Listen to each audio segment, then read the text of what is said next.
Hello friends, welcome to to Mom's Kitchen. इस दिवाली आप इस मिठाई को ज़रूर ट्राई कीजिएगा। ये खाने में बहुत ही टेस्टी लगती है। चलिए इसे बनाते हैं। इसे बनाने के लिए हमें एक बड़ा सा बर्तन लेना है। उसमें 1 कप मैदा डालेंगे और चुटकी भर नमक डालेंगे।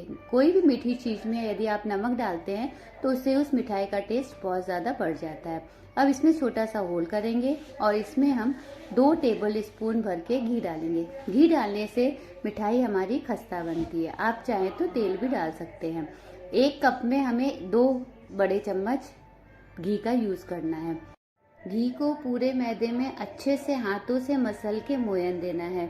इससे हमें मुट्ठी बांध के देखना, अगर हमारी मुट्ठी में एक साथ मैदा इकट्ठा हो जाता है तो इसका मतलब हमारा मैदे में मोयन अच्छे से आ गया है। अब इसमें थोड़ा थोड़ा करके हमें नॉर्मल वाटर डालना है और उससे इसको एक डो बनाना है। डो हमारा सेमी सॉफ्ट होना चाहिए, बहुत ज़्यादा टाइट भी नहीं होना चाहिए और बहुत ज़्यादा लूज भी नहीं होना चाहिए। अब हमें जब हमारा डो तैयार हो जाएगा तो हमें उसे कवर करके 10 मिनट के लिए रेस्ट पे रख देना है। इस बीच हमें इसकी फिलिंग तैयार करनी है।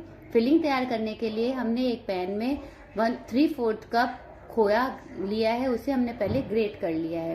ग्रेट करने के बाद हमने स्लो फ्लेम पे खोए को पकाना है, जिससे इसका कच्चापन दूर हो जाए। और जब यह खोआ पैन छोड़ने लग जाएगा तब हम इसे गैस से बाहर निकाल लेंगे और इसे ठंडा होने के लिए रख देंगे। जब तक हमारा खोआ ठंडा होता है तब तक हम चंद्रकला पर कोट करने के लिए एक चाशनी तैयार करते हैं। चाशनी बनाने के लिए एक बर्तन में हमें 3/4 कप शक्कर लेनी है और उसका आधा हमें पानी डालना है। अब गैस की फ्लेम को हमें हाई रखनी है। धीरे धीरे ये शक्कर मेल्ट हो जाएगी और इसमें बॉयल आना शुरू हो जाएगा। जब इसमें बॉयल आने लग जाएगा उसके बाद हमें 3 से 4 मिनट तक चाशनी को और पकाना है। हमें इसकी कोई तार नहीं बनाना है, सिर्फ चिपचिपी सी चाशनी तैयार करनी है ताकि वो हमारी जो मिठाई है उसके ऊपर अच्छे से कोट हो जाए। जब हमारी चाशनी, आप देख सकते हैं कि चाशनी में कोई तार नहीं है, सिर्फ चिपचिपी सी है ये। अब इसमें हमने केसर के स्ट्रैंड्स डाले हैं। आप चाहें तो कलर भी डाल सकते हैं, कोई सा भी फूड कलर डाल सकते हैं। और अगर आप नहीं चाहते हैं कोई भी कलर डालना तो आप चाशनी को ऐसे ही तैयार कर सकते हैं। अब इस चाशनी को हम गैस से हटा देंगे। इसी बीच हमारा खोआ भी ठंडा हो गया है। अब हमें इसमें ड्राई फ्रूट्स डालने हैं। ड्राई फ्रूट्स को बहुत ही बारीक बारीक काट के डालना। आप अपने पसंद के कोई भी ड्राई फ्रूट्स डाल सकते हैं। मैंने यहाँ पर बारीक कटे हुए बादाम, काजू और कटी हुई किशमिश और इलायची डाली है। और इसको डालने के बाद हमें इसे मिक्स करना है। ये सारी चीज़ें हमें ठंडा होने पर ही डालना है। अब इसमें हमें शक्कर अपने टेस्ट के अकॉर्डिंग डालना है। आप जितना मीठा खाते हैं आप उस हिसाब से शक्कर इसमें डाल सकते हैं। शक्कर को हमेशा खोआ एकदम जब ठंडा हो जाए जब भी डालना चाहिए, अदरवाइज खोआ एकदम लूज हो जाएगा। इसी बीच हमारा जो डो था वो भी रेस्ट कर चुका है। अब हमें डो को फिर से नीट करके इसको स्मूथ कर लेना है और इसके इक्वल साइज के बॉल्स बना लेने हैं। अब एक बॉल को अपने हाथों पर लेना है और उसे राउंड करके किसी भी चकले पे उसे रखकर थोड़ा सा घी या तेल लगा के उसे अच्छे से चारों तरफ से इक्वल बेलना है। इसमें कहीं से भी मोटा या पतला नहीं होना चाहिए। इसे बेलते समय बेलन को चारों तरफ से घुमाना है ताकि ऐसा ना हो कि कहीं से पतला और कहीं से मोटा है। और इसको जब बेलते हैं तब इसकी थिकनेस को हमें ध्यान में रखना है। इसको ना ज़्यादा मोटा बेलना है ना ही ज़्यादा पतला बेलना है। आप देख सकते हैं इसकी थिकनेस कैसी होती है। फिर इसे जब ये अच्छे से बेल जाएगा तो फिर हमें इसके राउंडर्स बनाने हैं। राउंडर्स बनाने के लिए हम घर में रखे कोई भी कटोरी या ग्लास को यूज़ कर सकते हैं। अगर आपके पास कुकी कटर है तो आप उसका भी यूज़ कर सकते हैं राउंडर बनाने में। आप देख सकते हैं इसकी थिकनेस कैसी है। जब इसके राउंडर्स बनकर तैयार हो जाएंगे तो फिर हमने जो भी इसका एक्स्ट्रा निकला है मैदा उसे हमें वापस से अपने डो में हमने मिक्स कर लिया है। इससे कोई भी वेस्टेज नहीं होगा। वापस से ये डो में मिक्स हो जाएगा और फिर वापस से इसे हम राउंडर्स बनाने में यूज़ कर लेंगे। अब चंद्रकला बनाने के लिए हमने 2 राउंडर्स लिए हैं। एक पहले राउंडर्स में हमने थोड़ा सा उंगली में पानी लेकर उसके चारों साइड्स में थोड़ा थोड़ा सा पानी लगाना है। पानी लगाने के बाद हमने जो फिलिंग प्रिपेयर की है उस फिलिंग का थोड़ा सा पोर्शन, फिलिंग बहुत ज़्यादा नहीं भरनी है। अगर बहुत ज़्यादा फिलिंग भर देंगे आप तो फिलिंग बाहर निकल जाएगी। थोड़ा सा पोर्शन लेके उसे चारों तरफ अच्छे से फैला देना है। फैलाने के बाद जो हमारा जो दूसरा राउंडर है उस पर भी चारों तरफ उसके कॉर्नर्स पे पानी लगाना है।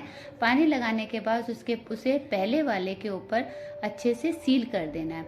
इसे अपनी फिंगर से अच्छे से प्रेस करना है ताकि वो पोर्शन उसका थोड़ा, उसकी थिकनेस कम हो जाए, वो थोड़ा पतला भी हो जाए और अच्छे से वो वहाँ से चिपक जाएगा। चिपक जाने के बाद अब आप इसे अपने दूसरे हाथ की हथेली पे रखना।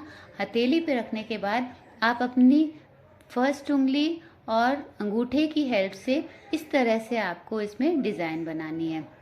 आप देख सकते हैं मैं किस तरह से डिज़ाइन इसमें बना रही हूँ। इस तरह से जब आप धीरे धीरे प्रेस करके और उसे दबाएंगे तो आपका ये प्रिपेयर हो जाएगा। मैं आपको एक और बना के दिखा रही हूँ। पहले मैंने एक राउंडर लिया, उसके ऊपर मैंने फिलिंग रखी और चारों तरफ से उसमें पानी लगाया और एक दूसरा जो हमने पूड़ी बनाई थी उसके ऊपर हमने उसको चिपका दिया। अच्छे से उसको जो कॉर्नर्स है उनको अच्छे से हमें प्रेस करना है। प्रेस करने के बाद हमने डिज़ाइन बनाने के लिए 2 उंगली और एक अंगूठे का यूज़ करके ऊपर प्रेस किया और फिर नीचे उसे सील किया। ऊपर प्रेस करेंगे और फिर नीचे इसे सील करेंगे।